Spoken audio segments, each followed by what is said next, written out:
should have another crack. Oh, You're muted. So there we go. Yeah. oh, Hey Nick. Don't- Hey Ed. Hey Viv. Hey, Greg! he's back. Look how close! Look how close that was!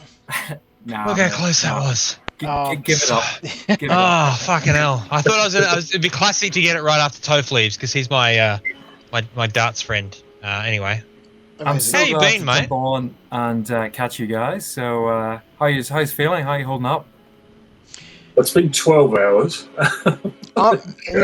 Honestly, I'm a little frazzled. I am slightly nervous about the next 12 hours. It's obviously going to get a little bit quieter on the stream once I'm getting coffee. once the other guys finish up. Toph has already left. There's only a handful of guests popping on between now and 10 a.m. So we'll see how we go.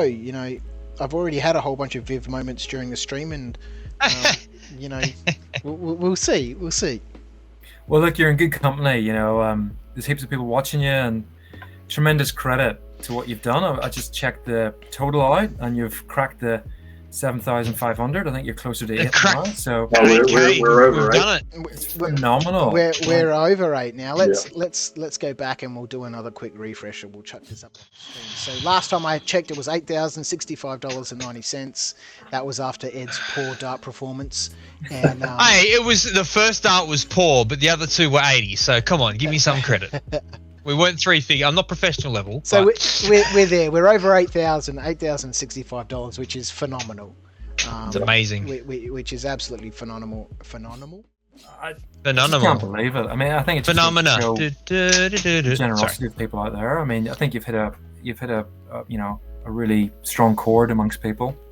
Well, it's a quite a challenging time for many people, and one of the things that is generally one of the first things to go, but one of the last things to be discussed is mental health and making sure that you're talking to people or that you feel like you're able to talk to people. I'm just going to let Ara from Manapress in. He's just joined. Oh, he's trouble. He's missed his favourite bit. He was the one that encouraged me to play darts while he was watching last time we caught up. So, So whilst Ara pops in and struggles, so Delta 10, Greg, has been fantastic. Every time I see you guys post up something on Facebook, it's always another gorgeous miniature that's joining the crew. How's that experience been for you? It's it's been a challenge. It's been, I think, it's stereotypical, but it's been a roller coaster. Highs and lows. The highs are incredibly high, and the lows are incredibly low. Anybody out there who wants to create their own miniature game, don't. It's you heard it here first, folks. Your dreams crushed thanks to Greg you want Milsop. to wake up with cold sweats, and to do it during a pandemic, during COVID. Don't do it. Do not recommend it. But look, it's I wouldn't change it. I would still do it. It's been one of the funniest things or funnest things to do, with this hobby. Like, you guys are painting right now, and it's just an extension of that. So it's being creative, but with sculpting, creating a backstory, and creating your own game and rules and whatnot. So it's so much fun. Yeah. Is that something that you've done before? Sit down and create your own rules, or was this the first time that you've brought something sort of first out? First ever crack at it. Just during my day job, just had this moment where the clouds parted and a ray of sunshine beamed down, and had this thought that maybe we could do this game. And fortunately, up here in Queensland, I'm part of a awesome bunch of gamers that we play. All the nights. Yeah, the old Northern Knights dudes. Yeah, that just play whatever, and I think with that, they're very open to ideas, and because of that, we could develop Delta 10. So mainly because of my gaming group, that's why it's come about to a certain extent. Just tremendous support. Yeah, I think you really need to have that group of people invested from the beginning to help give you, that that sounding board. I certainly know for the game that I've been messing around with for years and years and years. It's difficult to move it forward if you don't have a group of people to discuss it with and play it with, and try things out and figure out what's working, because I know that the version of Delta 1.0 that's has been released now is different than it was a couple of years ago.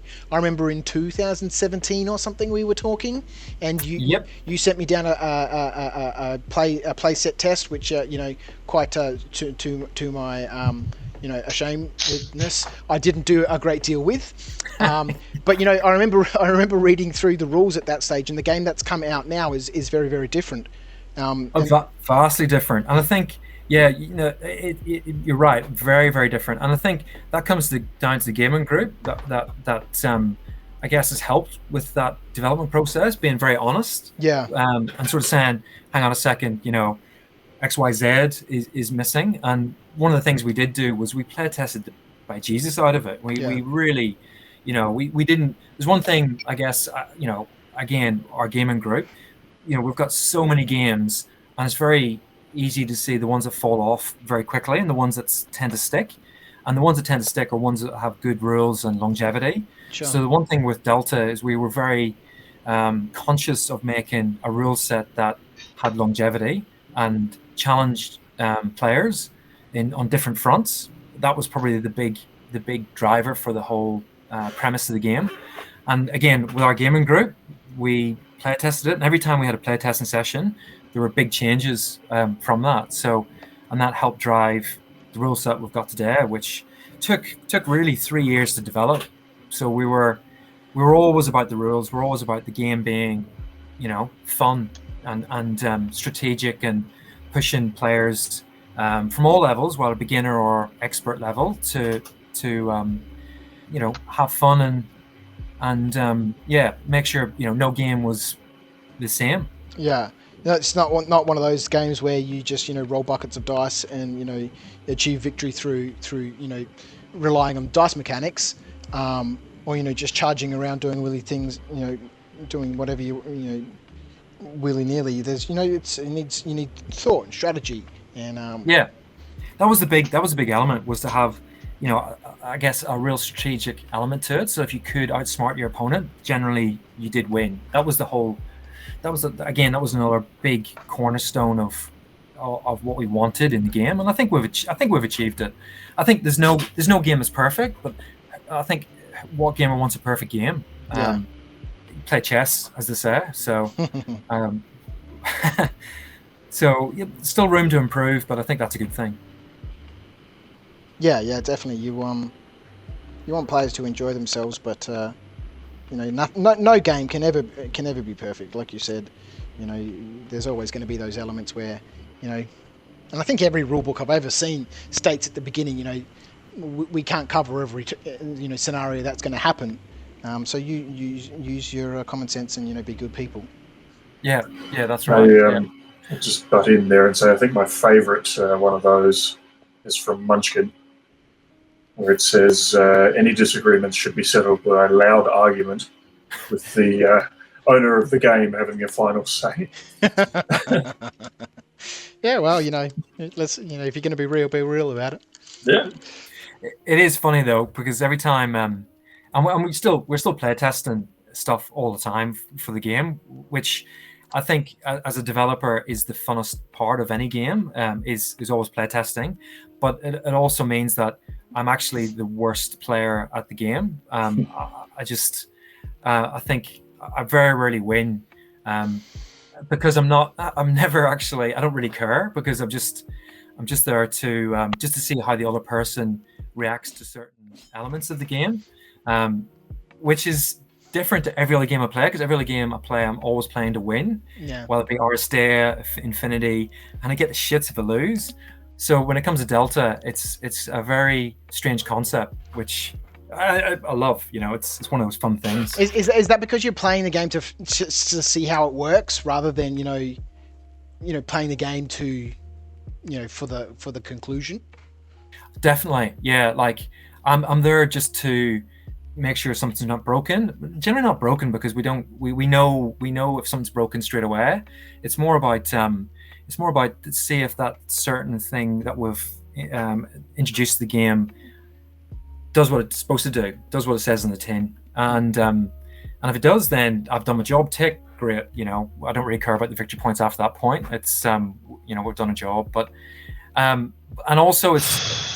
So like the other guys we play with, they'll map out their army lists and they'll do it all, just like I used to do in Warhammer Fantasy Battle days. Come up with the killer list, whereas I just rock up with whatever and just there to have fun and just see how it pans out. Highly unusual for me. Yeah. So did you we had Peter Overton on earlier today from Demented Games. They wrote their game Twisted, and he's working on a new game at the moment for World War II, 1,000 Yards There. Now, he was talking about his development process, where he finds that organic process of writing direct to layout. He works in the printing industry. He spent 30 years in design, and he just feels more comfortable writing directly straight there. How was your experience? I know from my perspective, fiddling around with my Mirrors of Toulon game, I've got 7 different documents of my rules. I'm going back and forward constantly between them, and trying to pick out which elements work. I'm at the stage there with my game where I'm not sure what to do with it, because I don't have that group of people that I've introduced the game to yet. So I'm just going back and forward, back and forward, back and forward. What was the the development process like for you in terms of writing and refining the rules?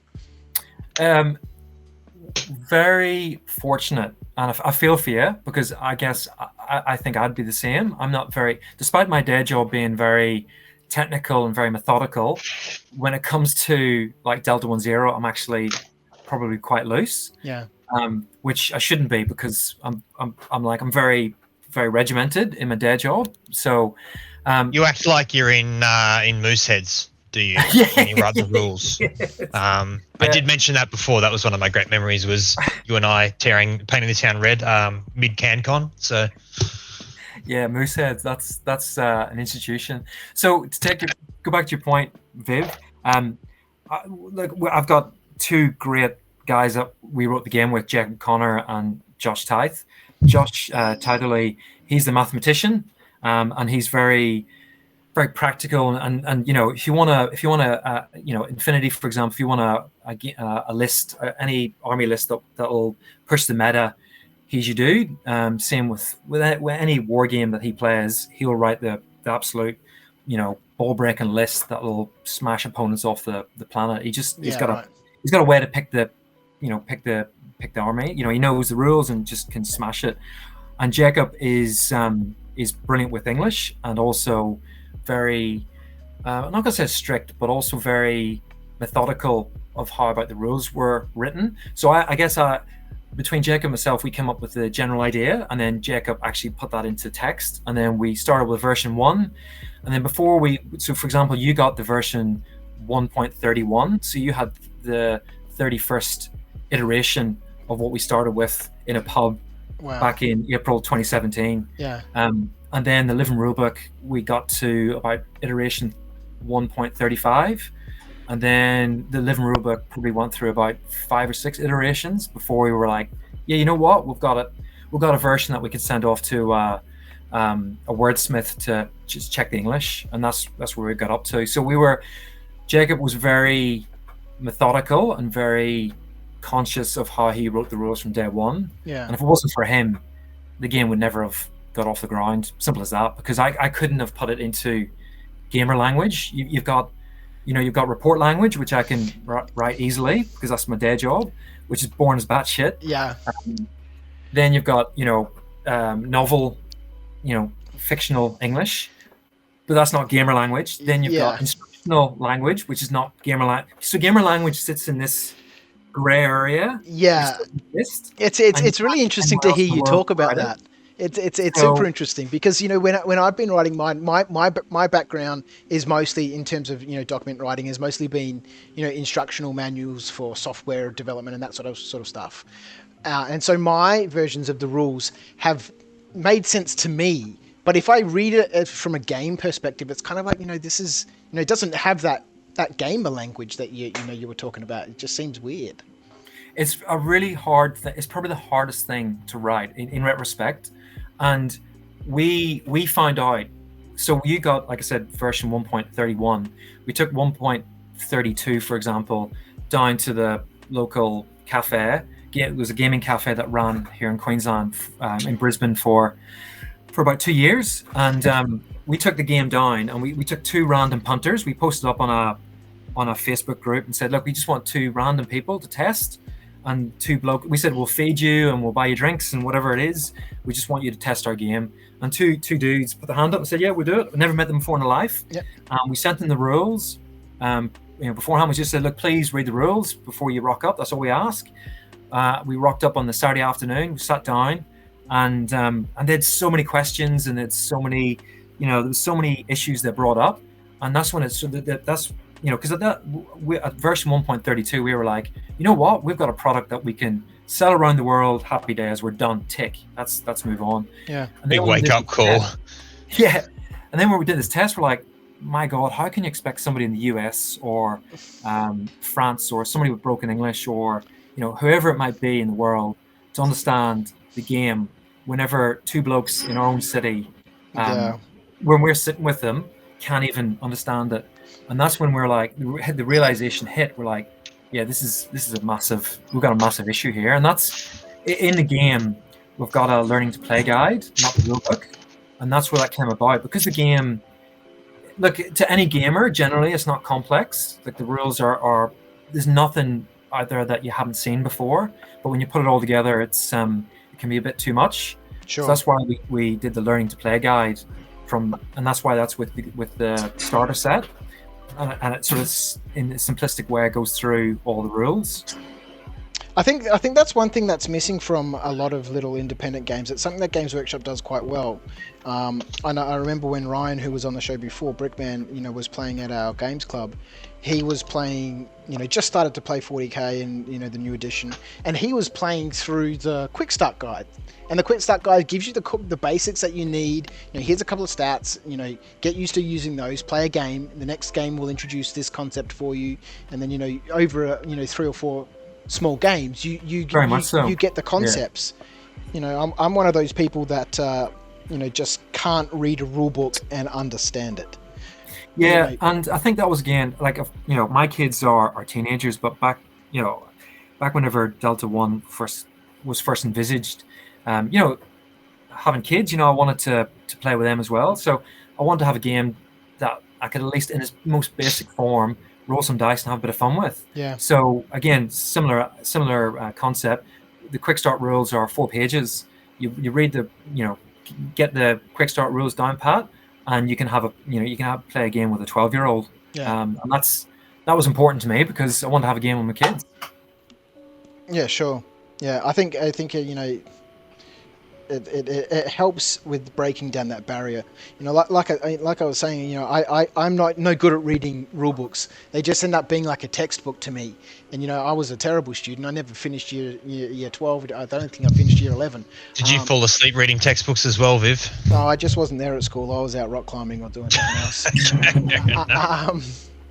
They're just bland. And a lot of them become really difficult for referencing things, and that having that quick start, that walkthrough, I think is missing in a lot of small games. I'll tell you a story. I was at CanCon, the last CanCon actually, and I brought Delta down to demo, and hope the chap isn't watching just quietly. But anyway, this individual came along, and he had a son with him. So I was there with the core set with the 2 factions and whatnot, and quick start rules. Anyway, you meant you were wearing a core set for a second, Greg. It was a very interesting image. You'd love that, wouldn't you, Ed? Always, mate. Always. So I was there at this. I was there. Similar to what your guys doing. As you know, Viv, CanCon is a bit of a marathon in itself. Yeah. So it was late in the day. This dad came along, and he rocked up with his son, and his son would have been seven or 8, and I was like, he rocked up and said, "Oh, what's the game about?" I was like, it's a modern warfare game. So, can we, want to have a go? I was like, yeah, okay. So I took his son. His son came on my side, and the dad went on the other side, and we. The beauty about the quick start rules is it's designed that within 5 minutes the other person knows what's happening. So anyway, so they never played a war game before, so we started playing. Anyway, this dad legit wanted to smash his son, wanted to absolutely annihilate him. It takes all sorts. His 8-year-old. I'm like, fuck, this is really happening. I'm watching child abuse play out in front of me. Yeah, like this kid. This is insane. Man, if you don't wake up with issues, you're like a legend. So anyway, I'm like, right. So anyway, I'm like, and he was like, he was quite a passive aggressive dad as well. So I was like, right, we're gonna beat him. We're gonna absolutely smash him. So anyway, so I was like, we're going through the rules, and I would happen, I shouldn't do this. I shouldn't say this, but anyway, I was. Here we are. Yeah. So I was perhaps giving the young fella a lot of coaching in the rules, one step beyond what the dad was. So he was always one step ahead of the dad. So, and also if the young fella made a bad move, I'd be like, hey, you really want to reconsider that? Maybe moving back to here. This is what I would do. Blah blah blah. And the dad was getting really arsey with it, going, "Oh, I don't think you should be helping him as much." I'm like, 7 years old. Like, oh wow, what the hell's wrong with you? And the thing is, like in Delta, once you start getting upper hand, it's really hard. You really need to know the game to pull it back. Yeah. And the young fella and me were really getting the upper hand on the dad. And the dad was just hanging in there and just like wanting to, try and do his best. I knew I had him. And the young fella was like, I was just basically, getting him to the point where he just stick the knife in, twist it around, and done. So anyway, long story short, it was a big effort. It was like normal run-throughs take about 15-20 minutes. This one was like 40 minutes, 45 minutes. Wow. But in the end, we wiped out all his models, and we're like, yes. Yeah. Yeah, suck it, Dad. You're a piece of shit. What do I? Oh, that's really wet. Come on, Poppy, come in here. Just like to point out, I've broken the coffee shed moment. It's like the watershed, except I don't drink coffee anymore. You near die. Now you do. We're pulling it out, people. It's gonna get weird. So you're Melbourne, so you should drink coffee, whereas I'm Brisbane, so apparently, Yeah. I'm meant to drink wanker coffee down here, and I had to give it up after my honeymoon because I drank so much awesome booze and great coffee in Tasmania that my stomach was really not dealing with the high acidity of everything. And I gave it up. I went from about 5 to 6 shots a day to none. Wow. Cold turkey. Oh, and the headaches were insane. I bet they were. And now, I'll have a coffee maybe once every 3 months or so. In the last few weeks, it's been one a week, just because screw COVID, screw lockdowns. But no, I can't. I never thought I was a coffee person. We were talking about this during one of our hangouts last week. I've never thought I was a coffee person. I'd normally have one coffee in the morning when I get up, and I'd buy another on the way to work. And it was just a routine. I didn't think I actually needed the coffee. But it wasn't until I was like, I'm going to stop buying coffee on the way to work. And, I'd get up and I'd be running a little bit late and I'd leave and I'd go, I'm not going to stop. The coffee place that I stop at is a drive-through one. You just drive through. You don't have to get out. You just drive through, get your coffee. I'm not going to go there. And after a day or two, I was just I woke up one day and I was in the foulest mood. And, just by default, when I made a cup of coffee, had a little bit of the coffee, and instantly I was like, I am a coffee person. Oh, because I just felt so much better immediately after that sip of coffee that I was like, yep. I'm addicted to this coffee, and if I don't have it in the morning, I'm a foul and cranky person. Which is actually why my boss was stoked when I stopped drinking coffee, and she's like, "You're a really nice person in the morning now, Ed." And I was like, "Yeah, funny that." A couple of questions here in the chat. Hobby Homies podcast says Delta 10 looks amazing. Really keen to check it out. It's a gorgeous looking game. Certainly have a look. Hobby Homies podcast, they're over in the West. Chime in with that. Our rulebook's free. Everything's free on the website. So we've got our dossiers, the army builders, all the widgets, everything you need is on the website. like I said, the main rule book's on the website. Amazing. That's we're open and honest with everything.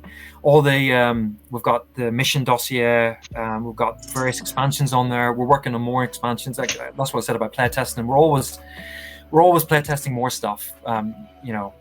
There's about 3 or 4 different expansions we've got in the wings. So it's on the sponsors page on the Painting for Life website, Greg. But I'll just chuck it up here in the chat as well. What's the web address? It's www.Bonza Games. Bonza-games.com. And you can go check out Delta 10 there. I didn't Just realize. trying to find where I've put mine. Oh, here they are. I didn't realize everything was free there on the website, Greg. Yeah. So, like I said, I think again it goes back to playability, and it goes back to the way we approach the rules and the way, because how many times have you bought a rule book and within a few months of it being released, there's an errata, there's an FAQ. I was just going to say it must make updating the rule book a lot easier. Well, we haven't updated it since we launched, because the rules are quite tight. I think, stand to be corrected, but actually, prior to jumping on, I was just at the pub with Jacob, believe it or not, and we were talking about we're going to do another Kickstarter. But we're also talking about the rules as well, and there's a couple of little things we want to change, and that's the beauty about it, because it's a PDF and it's online. We can just change it like that. Yeah. So we're close to doing a 1.4 of the living rulebook. Like it goes back to one of my all-time fantastic games, which is Blood Bowl, but not the modern Blood Bowl, but LRB 6. Yeah, right. And the reason why LRB 6 is so good is because the community managed it. The community made the game. I mean, GW made the original game, but the community took it on board. Yeah, we were talking a little bit earlier this afternoon about how the all yours, Greg. Over. Oh, nice. I haven't got them painted up yet, but they've got the base coats down. I'm just going to chip in while everybody's taking a breath. It's 12 hours now. I've got to be at work in 9. Nick, you're a legend. Thanks so much for popping on. Thanks, thank you very much for hosting. This amazing campaign. Nick, I'll have to catch up soon. Yeah, man. Been too long. Sounds good. It has been too long. Thanks, Nick. Gosh. We'll see you soon. See you, man. See you, Nick. Well done, mate. Yeah, I think that's one of the things that comes after the game development is how do I continue to curate this? How do I continue to manage it? How do I continue to make sure that I'm still engaging with my community and they're still able to engage with me without having to spend $90 on another version of the bloody rulebook. Why I don't play Age of Sigmar, because I didn't get any games in after buying so many books. Well, that terrified me. Like I just thought, because then it comes down to cost as well. Like, were we prepared to shell out, I guess, to buy 1,000 or 2,000 copies of a rule book that potentially could be out of date in 6 months? Yeah. Are you doing the right thing by the fans? Your gaming community.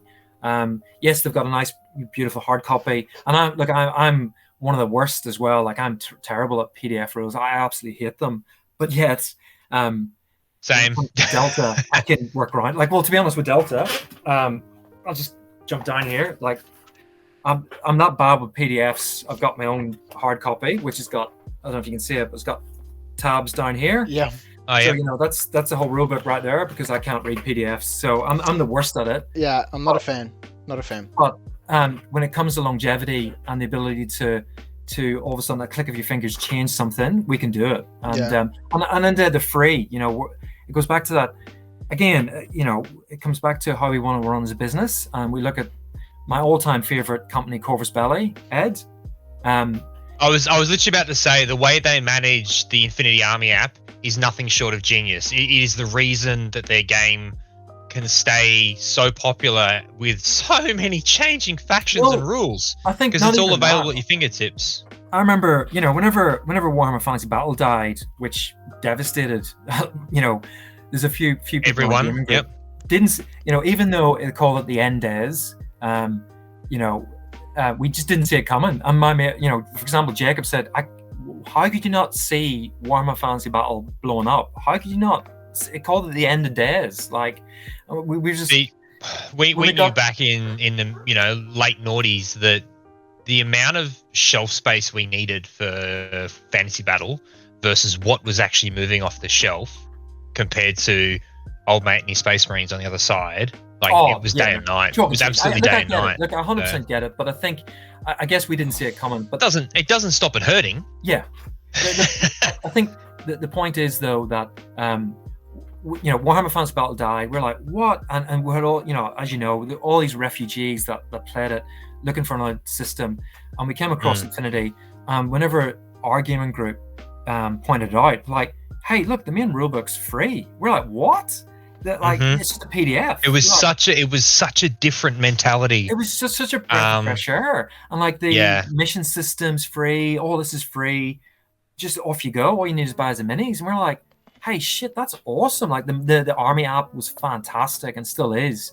I think even the way Corvus Belli go about their marketing and business acumen, I just think it's just a notch above everybody else. And at Bonza Games, we want to take that same element to our business. So, Corvus Belli's attitude was, all right, you know what? We're going to release an army book, but we'll do it whenever we're ready.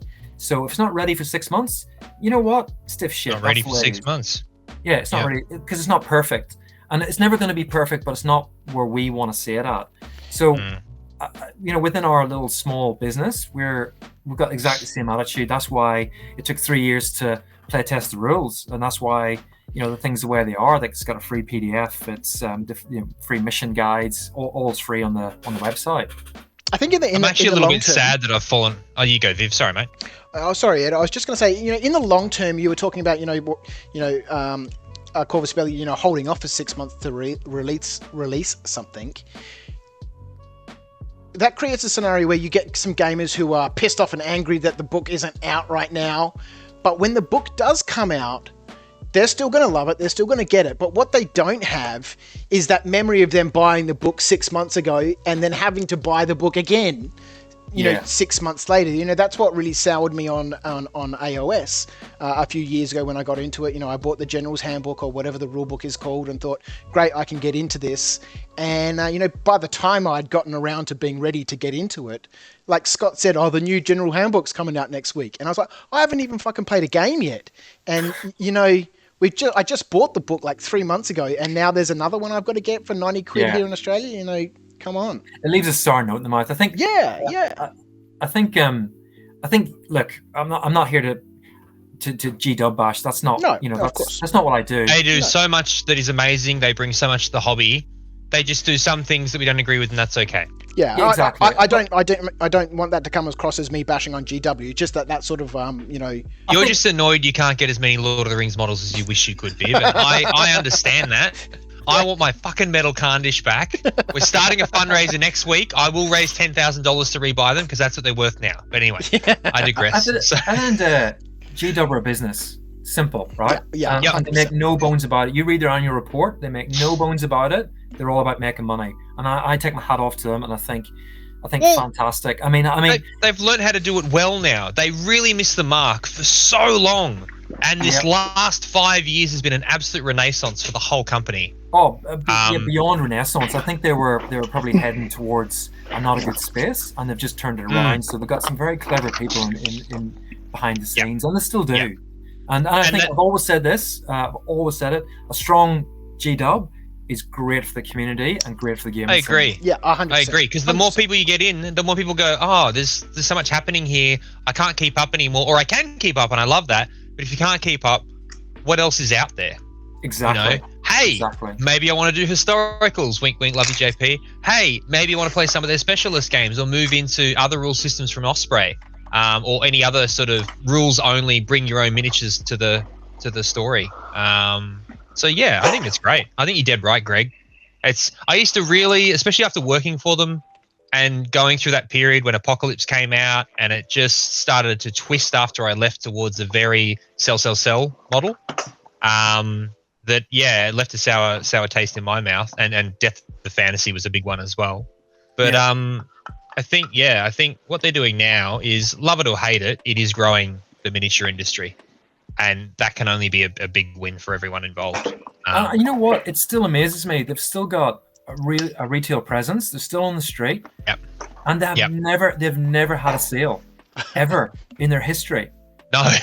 That's Well, amazing. the only ones they ever used to do were in the mid to late 90s when they did store openings, and that was it. That was You're it. right. Yeah. That was literally the only time they've ever done it. Yeah, and I remember that because the Tale of Four Gamers, the very first one, they used to go, oh, I'm going to take my £60 and stretch it by going to an opening sale. And everyone in Australia is going, you son of a bitch, I don't even have the chance to do that, let alone a discount. I do remember times when they would give sprues and stuff away. Yep, that's right. Yeah. But that wasn't technically a sale. That was just giving shit away. Yeah. I'm just going to jump into the chat real quickly here. Morgan Harris, I'm always 20 minutes behind the chat. You were talking about your experience at CanCon with the father and son, and Morgan Harris, who's written here. Hey, that was me. I'll get my coat. He's written. Long story short, kid got left at the survey on the way home. Get out! And son of mine. Hobby Homies podcast. They're saying their weekend is sorted now. Thanks, Greg. My weekend is sorted. Off they go check out Delta 10, and I really think they should. Fantastic. I'm actually really bummed I haven't been able to play it because I got it once lockdown had started. Hey, not your fault, Greg. Don't put your head in your hands.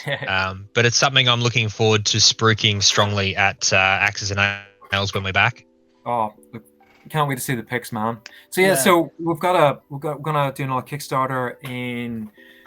My God. The reason we're in the pub tonight was to talk about it, to talk about the, what we have to do. So we're about 2 models short of the finished sculpts. So as of Monday, we'll be all done. So there'll be 16 new models, 4 for each, 4 Spetsnaz, 4 SES, 4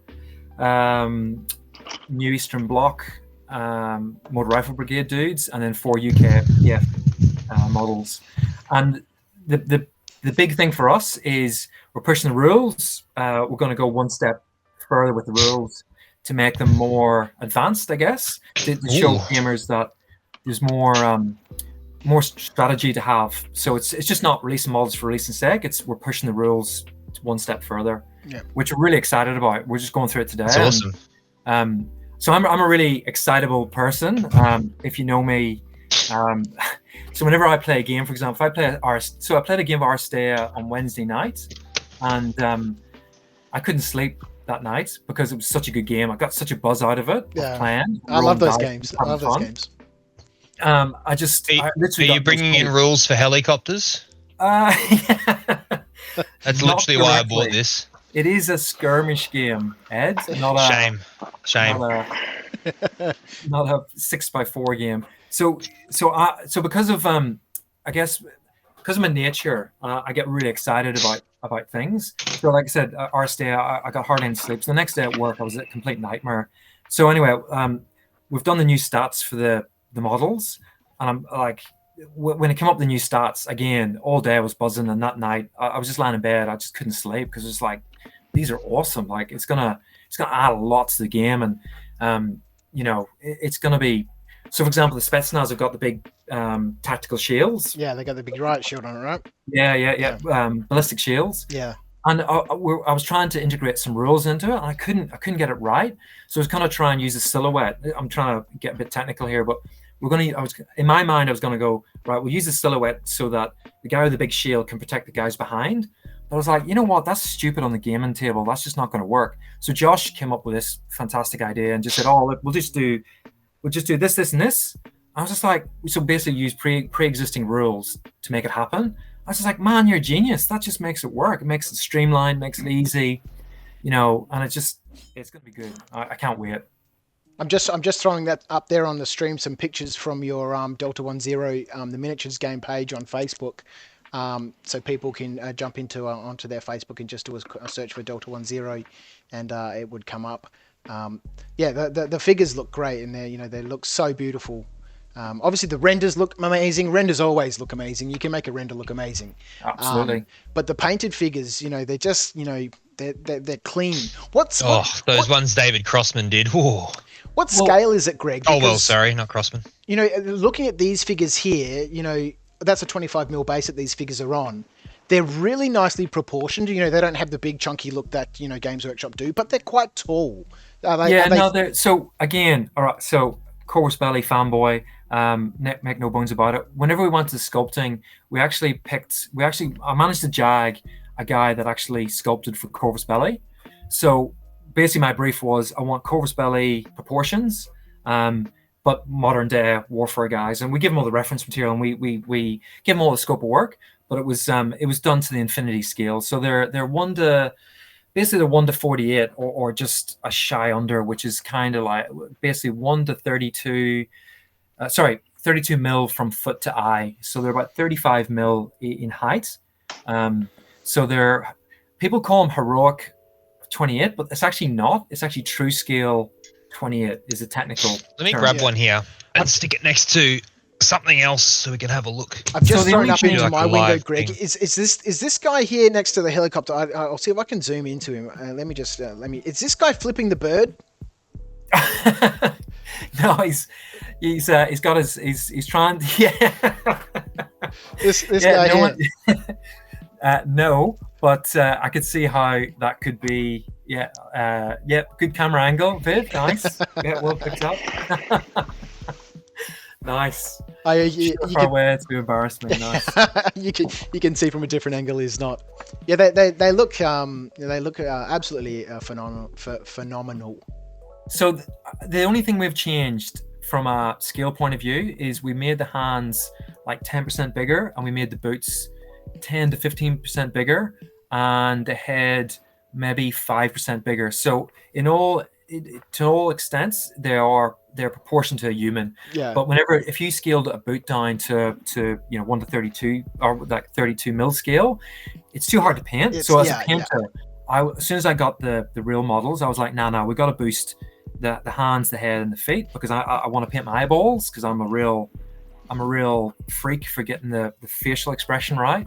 And the boots, you couldn't see the bootlaces. I'm like, any painter is going to want to paint bootlaces, so you need to have them in there. So there's a few things we had to increase scale wise. Yeah, it's interesting that you say that, because I've seen some a few years ago when 3D models and stuff led to this explosion on Kickstarter of render only Kickstarters for 3D models. A lot of them collapsed. People lost huge amounts of money and stuff. Some of those figures, they're so precise and delicate that it just it doesn't give you the opportunity to enjoy the painting of it. The hands are too small and slender, because if you're sculpting in something like ZBrush, you can start with a mannequin or something that's proportionally correct.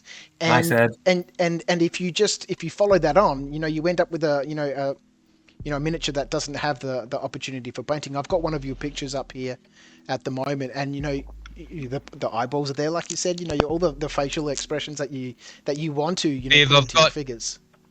Viv, I've got a live size comparison too.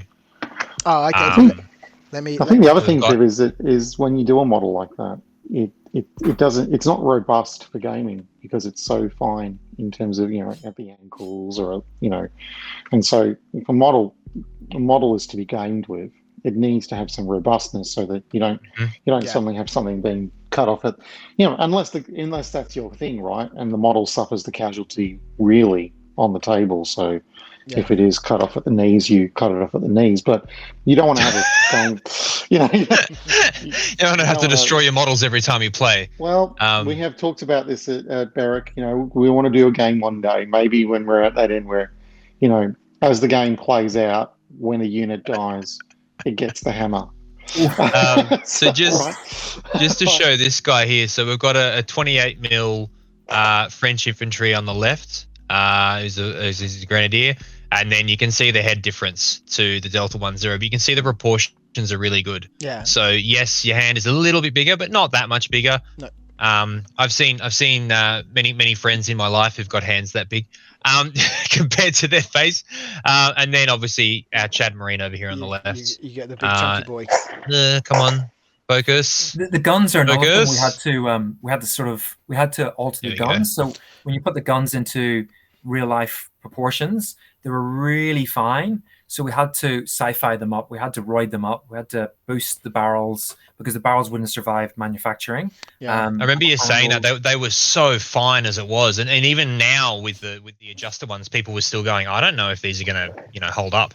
Yeah. I mean, and they do. They're fine. They're totally fine now. But again, going back to our business and our mantra, we want to scale 75 based in Spain, and those guys, they're amazing. They do scale miniatures. Who was this? Scale 75? Yeah, they do World War II proper scale miniatures as well as busts and all the things. And their wonderful paint range as well. They're amazing. And so we sought them out, and I actually sent the renders off to them, like the STLs, the 3D files, and they printed the masters off and sent them back to us.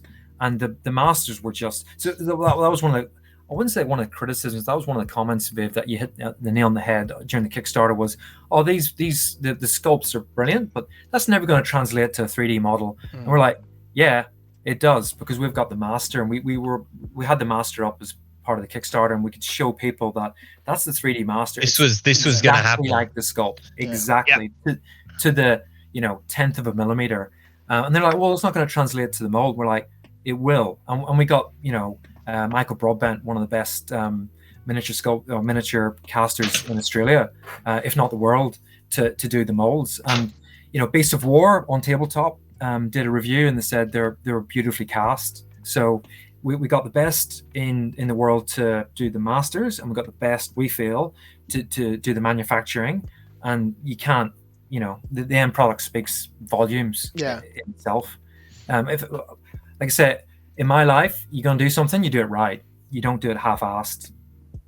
Yeah, no, you guys did it. You guys did it really well from beginning to end, and it shows in the quality of the final product. It looks good. Everything about it looks good. Oh, thank you. No, it's appreciate it, because it's it's a hell of a roller coaster. As you know, it's a hell of a roller coaster to go through. It's Yeah, when you I remember seeing a picture on your Facebook page probably last year, because you started this before this whole pandemic thing, started, and you were delivering during a pandemic. I remember seeing you in front of one of the shipping containers with pallets of stuff. That all the effort and the work that goes up to that point where you go send to print, or here I'm confirming my order, and the look on Greg's face when he's unpacking stuff, it's almost just relief. It's finally here. You can see it there. I finally got it. The day that the truck rocked up, so I saw the ship with our so whenever we ordered the print material, the print material came from China, and you get like a tracking number. So I was like, you know what? I wonder if you can track this, like in some sort of shipping thing, whatever. So anyway, I Googled it. Sure enough, you put in your code, and it gives you the shipping, like the ship's name.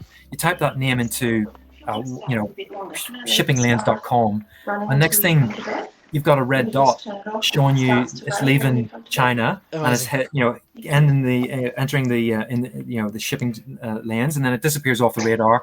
And then about 2 months later, we just got a notification that it was coming into Brisbane. So I actually raced out to Sandgate, which is like 7 minutes away from where I live. Saw the bloody ship coming in with with the Delta 10 stuff. I thought, how cool is this? Like, that's got Delta 10 stuff. And anyway, so then... And then you saw it start to sink, and it was terrifying. Thank fuck for that. That's my ship! It didn't go through the Suez Canal, or the Panama Canal. And then, so then it got to customs, and then it was put in the back of a truck. And then I was like, it was going to arrive at my house, and I was like, well, you know what? I wonder if it's going to have a pallet loader. So whenever, because it's going to be 2 pallets of games. So I was like... Yeah. Do I have to go out and rent a pallet loader so I can get it off the truck and into my garage? And then I was like, because we're in Brisbane, as you can tell, you can see from our ceiling, it's not legal height. It's it's not 2.4. So it's like, the pallet's going to fit under our house. Oh, shit. So that morning I was running around like a headless chick. My partner, I took her car to go get the pallet loader, and she filled the car up full of diesel. So the car broke down 100 meters away from our house. Yeah, real story. In rush hour, and caused a massive traffic jam. Anyway, long story short, had to get it towed back to our house, had to get it pumped out, cost a fortune. Didn't solve the issue of the pallet loader. Had to then kick my car, get a pallet loader, got back here. The truck rocked up, got stuck on a hump on the road. So it was touch and go while I get the pallets off the back of the truck. Anyway, long story short, we did. Got into the house, made it into the house by a centimeter. Managed to get into the house. And then, so the picture you see on Facebook of me going like thumbs up was just so much relief, because there was so many factors that had to happen. The stars and the moon had to align to get that bloody thing in and off the boat from China. That story makes that photo make much more sense, because you can see in that photo that you're super excited for this to be here. And, I think anybody would be super excited for, the product that they've been working so hard on come to fruition and finally be years and years in front of you on pallets. But to understand the story of what, went through the process of getting it there. That's just the half of it. I did a write-up for a Kickstarter group that I'm part of. Like, it's a worldwide Kickstarter group, and they're an amazing group to join to understand the vagrancies of Kickstarter. And I did it because they helped me. I posted up like the do's and don'ts of Kickstartering, and I said to them, we had Jacob's computer melted down, and we lost all our files, so all the InDesign, all the cards, everything. No. And this was like 2 weeks before we were ready to press print. Our printer in China was coming back to us with like errors in the documents. They were that good that they were checking them and saying, "Oh, hang on a second, this is wrong and this is wrong," even though we had proofed them at this point. So we were like, "Oh, what?"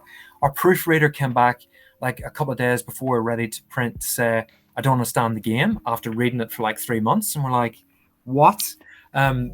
We were probably 4 months late in getting it to the proofreader. The masters were partly destroyed during the process. We had to get new parts from Spain, like new masters, but they had shut down for COVID, so we couldn't get them for like 2 months. Wow. And we said we were going to deliver in June 2020, and we ended up getting everything sent 6 weeks after when we said it was, despite everything happening with a pandemic. Yeah, that was amazing, because you were keeping me abreast of what was happening. In fact, I think you were keeping everyone abreast of exactly what was happening the whole way through. Yeah. And it was just like, well, we might see this early next year. Yeah, I was conscious early 2021. Kickstarter, because we had the sculpts done. The STLs were done. To me, the hard work was done. We just had to do everything else. But I was so wrong with that, like so wrong. It was in the detail, mate. Yeah, again, going back to the rulebook, I thought, it's done. No, not even bloody close. Like, it was just, and even the clips with the game for the order generators, I guessed the measurements on a punt and spent like, $1,000 plus just on a punt that they would work. Because the Chinese printer couldn't tell me exactly the thickness. Oh yeah, look, I'm just going to take a punt, hope it works. So a couple of comments have been, "Oh, they're tight." It's like, yeah, they're tight because I guessed it. I guessed the measurements. Like, that's the honest reason. Because if I hadn't guessed it, we wouldn't have got them in time. Yeah. I was super conscious of making sure we delivered on time as best we could, because I didn't want to be that guy that was going to be a year or 2 years late. Yeah. I've been part of those Kickstarters, and I wanted to be super transparent and super honest with everybody all throughout the process, to a fault probably. But I guess that's just where, again, going back to the business, that's how we are, and that's what we wanted to do. Yeah, that's absolutely the right thing to do. At the time that you were releasing that game and delivering for Kickstarter, the previous 2 years before that, I'd seen so many, what I call render-only Kickstarters happen, that you could see it in Facebook groups and stuff all over the place. When people were talking about renders, they were like, I'm not going to back anything that's got, renders. But too many people had been burnt, and people just abandoning their projects. And I still go back for the nostalgia of it every now and then to Kickstarters I backed 3, 4, 5 years ago, to see who still keeps coming back to see what's happened with this failed project. Anyone kept track of Star Citizen? Oh. That's Star Citizen. Sorry, I've just opened a can of worms there, haven't I? You want one that causes pain? The one by Legend of the Fabled Realms by You shared that video a while ago, didn't you, JP? From Foreground. Foreground. What an absolute disaster that one is. Yeah. Like, Like that had so much promise. They did this, launch party. And all these things, and then nothing. Yeah, look, I think, and you hit it on the nail there, Greg, when you said, I thought I had everything, I had the STLs, everything was ready to go. No, that's just the fucking beginning. That's totally. That's the 5%. Congratulations, you've started the journey. That's the 5% of what you need. And then everything else on top of that is where, the actual project happens. And you know this, the Kickstarter page, the Kickstarter platform is absolute garbage. It is unbelievably rubbish. You've got to paste in all your own graphics. Yeah. I'm not a graphic designer. I'm bloody, so I was like, yeah, let's hit go. And then I started making my Kickstarter page like 3 days before, I was in my mind, was ready to launch. I was like, oh my God, what? Yeah. Like, it's really? It's not the best interface. It's not the best interface, and especially when you're using graphics and stuff. And if you remove a graphic, it takes you all the way back to the top of the page, and you're forever scrolling up and down. And it's the interface for creating a Kickstarter page is not, it's like trying to write a presentation for work in Notepad. That's kind of what it's like. Especially whenever you're sounding like you're quite similar. My day job is I'm professional. And you're only as good as your last job, and you've got to be accurate, and you've got to present yourself professionally. Yeah. So when you got this piece of garbage, all of a sudden that I'm like, that's my business. I'm projecting myself through, and I've got this piece of garbage to work with. You're like, what? What if really? Yeah. And they're making a killing off us. Yet you've got this piece of rubbish. It's just I don't get it. And then I guess to take JP's point just a second ago, the other and on Power Stance Gaming, our podcast that we used to host, it was a constant hot topic of the Simons Mythic Games of the world, where they don't need the money, they shouldn't need the money, yet they're constantly kickstartering. And that was really frustrating. You get boutique companies like Viv, what you tried, and what we have done, and what Demented Games have done. We're dudes that we don't have a lot of cash, but yet we're expected to have a polished product, just like the games, just like the game. And then what if you don't? Forget it. Don't even rock up to Kickstarter. Yeah, that really frustrated me for a long time. That there were companies that were using Kickstarter as a pre-order platform, revenue raising. They had a product. It was already paid for. They were just pre-selling stuff. And maybe we can throw in some extra stuff if we reach stretch goals. We can get some more stuff added in. But for guys like you and so many other smaller creators out there, that Kickstarter has to be successful for the product to actually be made. I can't make this without this project actually being successful on Kickstarter, using the platform for what it actually is. And I think that's been soured by so many of these other companies like Simon and stuff jumping on with a polished product beginning to end, that it makes the playing field, it skews the playing field for smaller creators. Who did the Aliens one? Was it Protoss? Yeah, Protoss. Yeah. And also the guys that did Super Dungeon Explore. That was Simon. If that was, there was a different company that did it after Simon though. So Soda Pop. Thank you very much. So those guys are really good examples of getting in the trap of Kickstarter as well, of not actually probably understanding the costs and everything involved. So Soda Pop got in this trap that they couldn't fulfill their previous Kickstarter without creating another Kickstarter to bring in the revenue to then close out. Scheme. Exactly right, JP. So they were doing that, and then the Protoss guys are another example of they severely underestimated shipping costs. Yeah, and that's all it was, and it completely sunk their entire Kickstarter. People were complaining that basically they weren't able to get any product unless they bought other product off them and paid for the shipping, basically. But there was no communication. So many, backers never got their stuff. And it's just really sad because they actually had, yes, it was a fully polished product, but they weren't a very big studio. They had a really good opportunity to make this amazing game. And the models are fantastic. Apparently the rules are really fun, but they just really didn't plan well at all. Well, we did that. We stuffed up the chat here. We stuffed up massively on our shipping, because we've never done it before. We've never done it. Because we didn't have we didn't have a finished game, so we couldn't weigh it. As an example, we had no idea what the weight was. So we it was actually twice the weight than we anticipated. Oh, shit. Yeah. So Australia Post is going to be pretty harsh on that. We took a big hit on shipping costs us twice the amount. But I wasn't going to go back to. It was our mistake. I'm not going to go back to all the backers and go, hey, fellas, chip in an extra $20-$30. Like, I wasn't going to do that. I was just like, you know what? That's our fuck up. Whatever. Yeah, but you're a nice guy. Well, an idiot maybe. And aren't paying licensing fees to Fox. JP, sorry, you were going to say something, mate. No, I was going to say I think that there's a bit of conversation going on with chat right now. I think the interesting thing though is you can understand why companies like C1 and that do what they're doing because they're trying to mitigate risk because they've got a game and they want to be able to gauge interest. What's a great way to reduce risk? I'll put it on Kickstarter. Yeah, I don't know, guaranteed income. Like, yes and no. If you got a great IP, for example, I hate to say it, I just backed Mythic Games. I swore I wouldn't, but anyway, I did. For Rainbow Six Siege.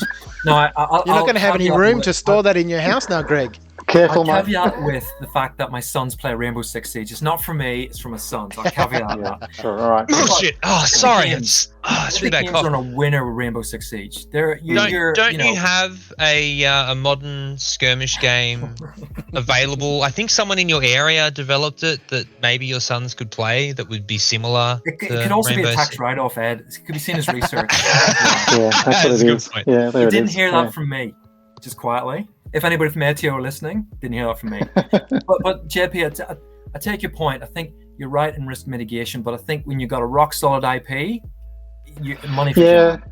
You might be right. And I would say you've got a good point there. I know a few people in the board gaming industry, and the margins are. It's not something you make a lot of money in to begin with, and the margins are very, very, very tight. Shipping, production, card stock production, and stuff. So I guess IP, yes, but we've seen a lot of great IP ideas come out, like Halo Wars. That was meant to be a really strong IP, right? Oh, that was sad. That is it a great IP for a war game? I'm not sure. I don't know. I would have thought as a co-op game against the Covenant, it would work. Yeah. But as a war game, don't know. But also the flip side is I don't know how much the 360 isn't it industries or charge for the license. I don't know. I think there's a bigger conversation there. But Halo is one of those ones. Like again, I have it. I actually have that Geekbox game, and a lot of the blisters still unopened, just quietly. I'm gonna make a killing on that on eBay. That's on eBay one day. Yeah. That'll fund other things as well for research purposes. Nice work. I'll be back in 2 minutes, guys. I'm just quickly gonna duck off for a second. I'll be back shortly. I think having a 2-faction game such a limited format, I think, is dangerous. Hence why I was saying the board game aspect of it would potentially be a better way. Absolutely, I think a board game rather than a war game would have been the way to go. 100%. Imagine a dungeon crawl. It'd be so good. Yeah. Sorry, this is the problem with me. I get too excited about these ideas as well, of what could have been. It's interesting. I've backed the last couple of Kickstarters I've backed haven't been actually to do anything with actual games, like game production. The last one I backed was from Barrage Games, which was a terrain. It's a Spanish company. They came up with this way of polyurethane, really bendable plastic, and creating different terrain effects. But I think I've steered away from backing games now. I don't look at Kickstarter as a place to back games. Yeah, I'm the same now as well. I'll look at stuff where they're producing a product that's has got a formal function, such as Wrathcore's model holders for painting or terrain or something like that.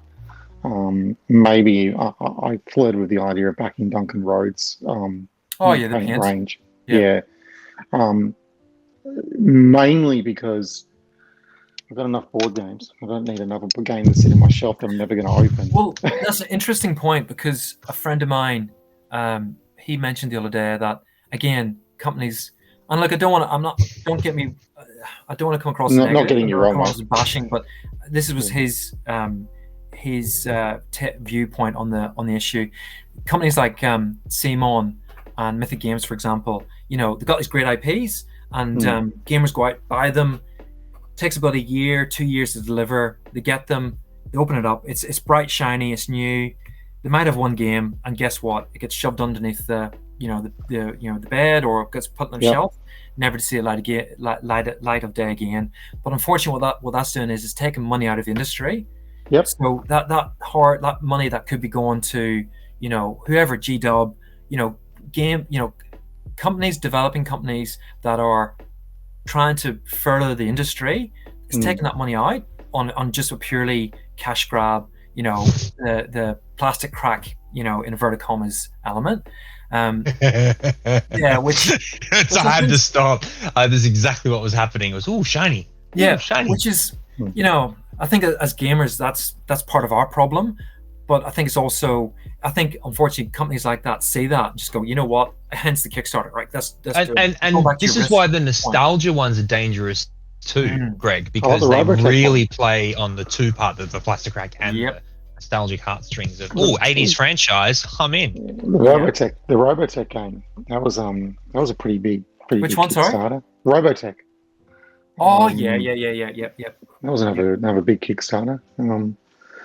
I've got Super Dungeon. I've got STE. I got the second STE Kickstarter, and we played it for 6 months, but that was 4 years ago. I didn't even play a game, and I had all of the what was the second one, JP? The Kingdom something Kingdom, Forgotten on Kingdom. My shelf at the other end, Forgotten Kingdom was beautiful models, really cool designs, like an amazing job. But I got it, and I went, "This is cool. I don't know anyone who's going to play it with me. I don't know what I'm going to do with it. I don't even understand the rules." Turned out they'd misprinted part of the rules as well, which a very small cheeky errata fixed. But you're literally searching through the box trying to work out these cards, and one of the cards was misprinted, and they'd never changed that in the rule book. So you didn't know that it was the same card. I'm just going to cut in there, Ed. We got a question about Delta. About the Delta models, are they all separate heads, arms, and guns? I may want to swap heads, helmets, and hoods on SAS and Spetsnaz, etc. Yes, the guns aren't. I mean, guns are molded to the arms, but they're all multi-part. So they're all heads and guns, or heads and arms. Sorry, are all separate, except for one Spetsnaz. One Spetsnaz is one piece model, which is a dude that's aiming and shooting. But apart from him, all the guys are multi-part. Can you swap the arms out between the different figures? You know what? I've never tried. I've never tried. So because I don't think you can with too many of them. If that's Punchy, as in my mate Nick Little Punchy, friend of CJ and myself, that's a terrifying thought, because he's wanting to do it for a Rainbow Six. Yeah, he just mentioned he wants to build. He's planning on building a Rainbow Six Siege models using the. Why don't you just get board game Punchy and save yourself the trouble? But I think with a bit of green stuff, you'll be sweet. That's all I would say. It would work. And then I have converted some of the models, but with Strelok and Streloks, not inter. Because I guess as a developer, we as much as I want to do it, we it's not the right way. I'm not going to say. I shouldn't say that, but you know what I mean. It doesn't make sense to swap between nations. That's what I mean. You're hitting me on the head. Yep. Thank you, Ed. It's all right. The coffee's really woken me up, in case you couldn't tell from my accelerated speech pattern. Yeah. Could not tell. I mean, you're buzzing around like a bee, but hummingbird. I think you're doing so well, gents. Just quietly. I'm painting so slow compared to the last one of these I did. To be fair, we were smashing it out last time. Yeah, we were. What was that? Sorry. To be fair, it is a public holiday. Unlike some people who've been working all day up here in Queensland. Oh, here we go. What are you going to do? Go enjoy your Eka Day, all right? Jeez. Yeah. Maybe those westerlies. Maybe I should have gone down to the beach. Oh, I forgot. I can't travel that far. or go to the pub. Sorry, Viv, I can, but I wouldn't have Sorry. wanted to go to the beach because it was really windy and rainy this afternoon. And don't bring up the pub, you bastard. Well, it's been fun God, chatting to the author of Delta Zero One. It's a shit game from Queensland. I only bought them because I felt sorry for Greg's family. Greg himself could get stuffed. Honestly, that was one of the most fun play testings I've done was going through the stuff you sent me. Which would be really funny if it was the same box you sent Viv, because it went back to Queensland and then back down again. But as an employee of Australia Post, thank you very much for that additional revenue. Well, I don't know where your parcel is. This is going to trip you out. The version we sent Viv didn't. So the game, for anyone that hasn't seen it, the game mechanic is D10s. We use D10s in the game, so hence Delta 10, D10. But the version we sent Viv was the way you worked out interactions and attacks was based on cards. So we had a card deck. Oh, it was that early. Yeah. Oh wow, okay, yeah. It was totally different. So it had a spinner too, didn't it? Sorry? Did it have a spinner as well? That was the order selection, wasn't it? No, it didn't. It might have had a spinner for the order selection, and we also had. So we flipped it. So we had dice as the way to wound. So you rolled dice to injure people, and you had cards to actually work out the mathematical probability. And the one I had was the other way. You had the wound cards, which then we changed it. For those who don't know, that's still the case, isn't it? Because I'm pretty sure I looked through the cards. It's still the wound deck. It's a really cool way of going, how much damage is it? And, you might get really lucky. And the guy that you've been shooting at, turns out, didn't take any wounds, but he's hit the deck because he's had a couple of squirts of rifle fire at him. But other times you could take a total of 2 wounds and just totally cark it. That's right. So it was random. A really interesting mechanic instead of your usual roll to you can't math it. And the way the game's set is if you're just like real life, if you're shot out in the open, there's a good chance you're going to die. Your models are going to, they're going to cark it. And that's the way the game's set up. And it's set up that way for a reason. So it's not, but there is a way that you can potentially live, like I said, with the random misses in the deck. So it's not all bad, but there's a good chance that you will get smashed, absolutely destroyed. It is a brutal game, but it is a very fun game, and it's on my to play list. There's a couple of guys here in Melbourne who backed it after I convinced them. Thank you, Aaron, if you're on. So hopefully we'll get some games in late this year, early next year, and definitely at Axes and Ales I'll be pushing it for sure. I'll grab 2 of the new Spetsnaz in my cabinet, and I'll try and get them off the camera. Hopefully you can see them. Yeah, go for it. They've just been painted. No one's seen them yet, so it'll be a first for you guys. Oh, look, an exclusive right here on Painting for Life. So Ara, meanwhile, has joined us from Mana Press. Poor Ara's like been waiting here for an hour. I didn't even introduce him. I just, dropped him into the meet, and he's been sitting there on mute ever since. Thanks, Ara, for joining us. And I'm looking forward to having a chat with you shortly. I do want to just point out a couple of people in the chat. Cam Davidson, he says he's pulling the pin for tonight. Thanks for an enjoyable 13 hours of hobby.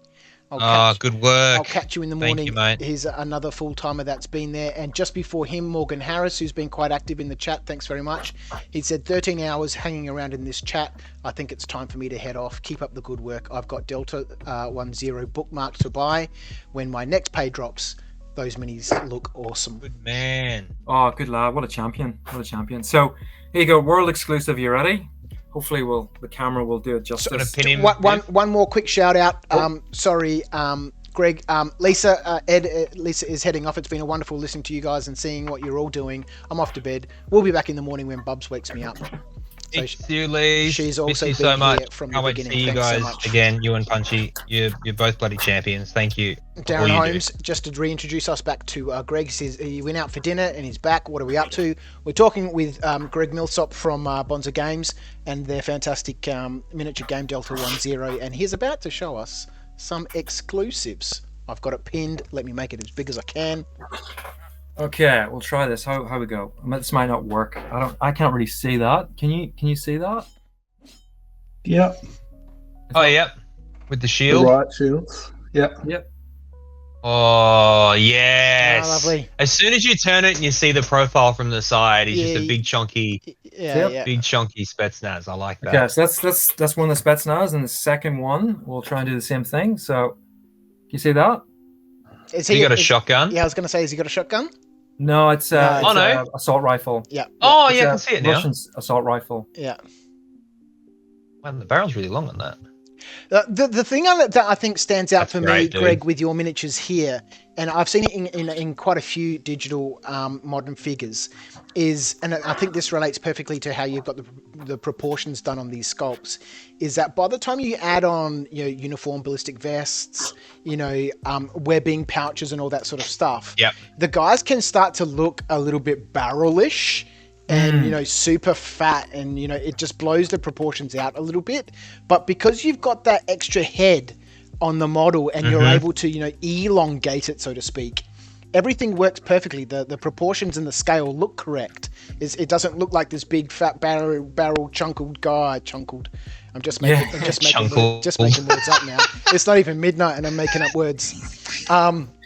They look, you know, proper.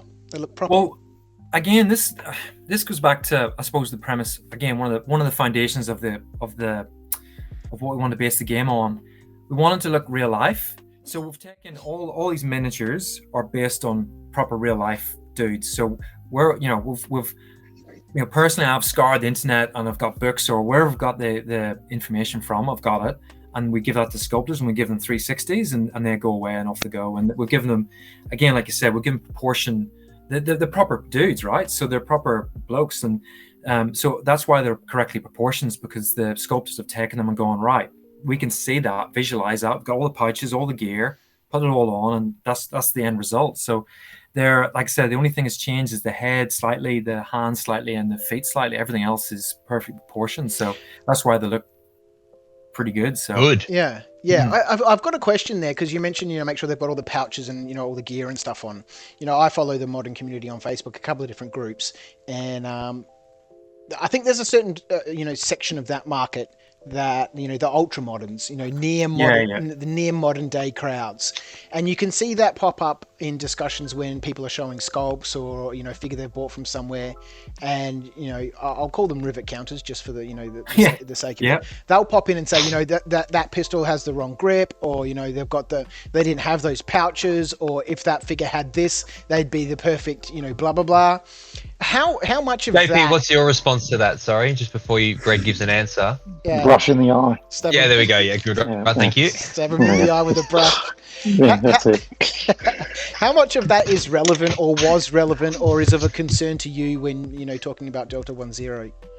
Because it's interesting. I was certainly conscious of it, and not gonna lie, we've had some trolls, like especially during the Kickstarter. We had a few trolls that did pass negative comments about the models, particularly about shooting. So we might have a model with its finger on the trigger guard, and that's a big no-no in modern military. You know, like, you know, normal soldiers don't do that. The only time you put your finger inside the guard is when you're actually going to shoot. So that was a big thing.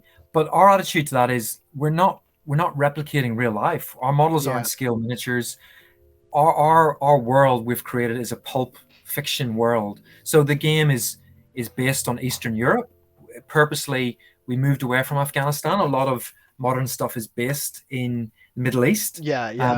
And we just didn't want to go down that path. It's too real, and it's too... I think it's one of those things that, you know, everything you see for World War II is always Normandy. You know, the Pacific is the long forgotten brother. But when you think about modern wargaming, obviously the first thing that comes to mind is, you know, Middle East. It is the Normandy of, you know, modern gaming. But, you know, there's so much stuff that's happening in other areas that, you know, you don't really think about too much because it's overshadowed by, you know, the events in the Middle East. Current day, yeah. So we purposely... all of the 90s was in Eastern Europe, and the Baltic states, and also the former Soviet states. And, you know, that's almost forgotten now, but that was the flashpoint of war for that whole decade. Yeah. Sorry, Greg. We purposely moved away from that, and we purposely went down the route of having a fictional story. And we were conscious of the fact, well, that's going to grate against, you know, the modern gamer, because the modern gamer is, like you said, Viv, a rivet count. I shouldn't say this, but in general terms, they're all about the weapons and the gear that the models modeled with. So we were like, we're going against the grain because we're not giving them the theater of war that they're used to. We're coming up with this fictional setting, but it's a fictional setting we're comfortable in because we feel that that's right for us, and we can tell a story in that. We can use that and play with that as much as or as little as we want. It gives you more opportunity. It safeguards you a little bit from the trolls, from it safeguards you from reality. It puts you in a fictional setting where you've got opportunities to do more than Explore. than just exactly. You have a bit more creative freedom. I think the important thing there though is that, I mean, if you come out, if you're gaming and say this is a modern war game, this is based in real history, real stuff, and this is gonna be hardcore. We're doing Cold War or whatever it is, and you position yourself as that, and then you didn't actually back that up with the rivet counting, then you'd be fair to be open to criticism. But if you're going to say, no, look, we're going to pick up the themes of this period, and we're going to explore that, but in a game and in a setting that is not completely aligned to it, I think then it gives you that creative freedom and license to explore it. Yeah, there are certain games out there that come out and they go, this is Cold War, we're doing Cold War, and then they really don't follow through on that, because if you're going to do Cold War, right? Or if you're going to do moderns, do moderns, and if you're going to do it as in based in reality, or not reality per se, but based in what's current and actual, then you've got to back that up. Yeah. No, I totally agree, and I'm just glad we did go down the path we did go down.